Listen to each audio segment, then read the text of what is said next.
Okay, it's recording. So this is our presentation for Roost, our final project for software engineering. Slide, please. So these are our team members and our responsibilities. So CJ is in charge of DevOps, issue making, and he's a full stack developer. Tiger is a full stack developer who is also partly in charge of project management. Sebastian Sosa is also full stack. Will Shaw is also in charge of full stack.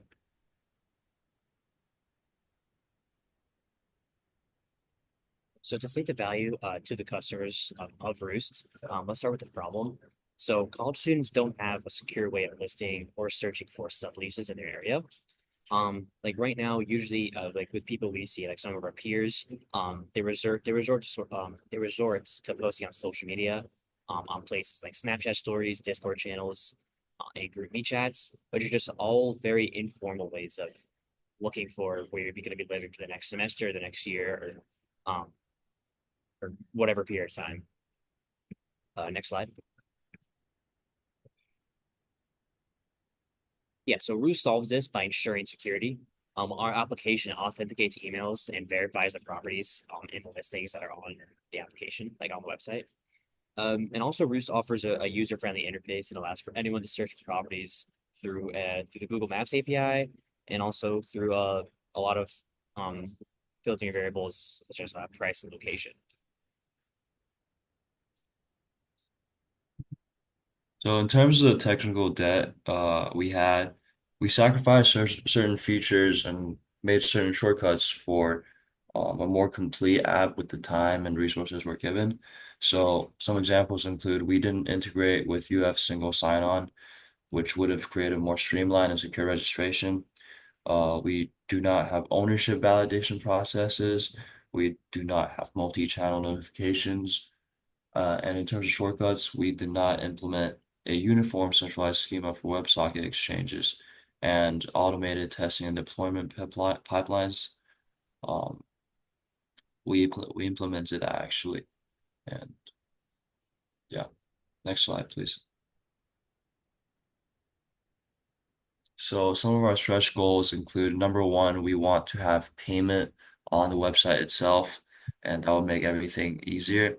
Next, we would like to make signing contracts available on the website itself just to create a more streamlined process for users. And third up, we want to create a mobile app that because it is much more convenient to users to look for properties or use it on their iPhone. And lastly, we would like to implement notifications to users when certain activities occur. Next slide, please.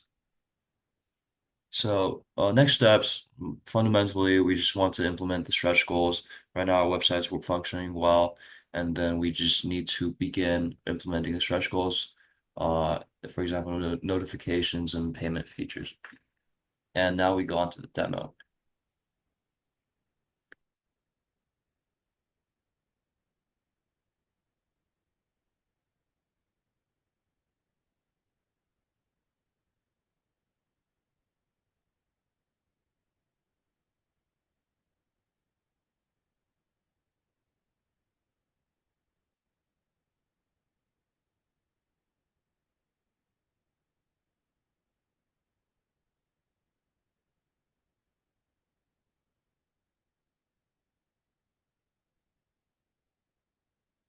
All right, this is the demo. As you can see, there's a lot of differences. First thing being, somebody actually does not have to log into the app to be able to use some of the features. So they have the option of logging in here. And from there on the home screen, they'll be able to search for a city. So if we put in something like Gainesville, there'll be like some things that come up in different states. So let's say I wanted to do something in, I don't know, Gainsboro. There's not going to be any listings found. So nobody made any listings there. But if I look for something in Gainesville, it'll actually show some listings. And from there, I can hover over a listing and it'll give me like a little picture of what was actually there or whatever picture that they uploaded. And from there, I can click on the listing and it'll kind of highlight it. I can also favorite a listing as well. Oops, I can't do that unless I'm logged in. And I can apply some filters like I could last time. These filters still work. From there, I can view the details. I can look at some of the pictures that this person might have uploaded. He only uploaded one. I can't save the listing still because I'm not logged in. And there's just going to be the same tabs here that were here before, as well as, being able to hover over this. And then now, those are like the only things you could do when you're not logged in. So if I go back to the interview and I log in, I'll put in an account that I already have. So, boom. And now we're able to do some more things. We're able to actually favorite listings. I already had one favorited already. And from there, I'm able to view the details of the listing and it'll actually show up as saved here. So this is like connected to the back end. From there, we're able to manage listings. Now, there are some differences here as well, especially with editing a listing. So instead of, the user having to manually input the latitude and longitude, they can decide to use their current location. So it'll show up like oops, let me reset this permission.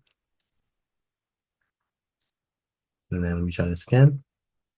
So then it'll show up with a pop-up. And then if you click allow, it'll actually change it to your current location. And I also implemented file uploads as well. So people are able to actually upload files from their computer. So this is one that I already tried. So I'll just upload it again. And then if I save my changes, and then I go back to the listings and view it, see that there's two pictures here now. And I'm able to scroll through them. Not only that, I can go back to manage listings and I can delete anything I added.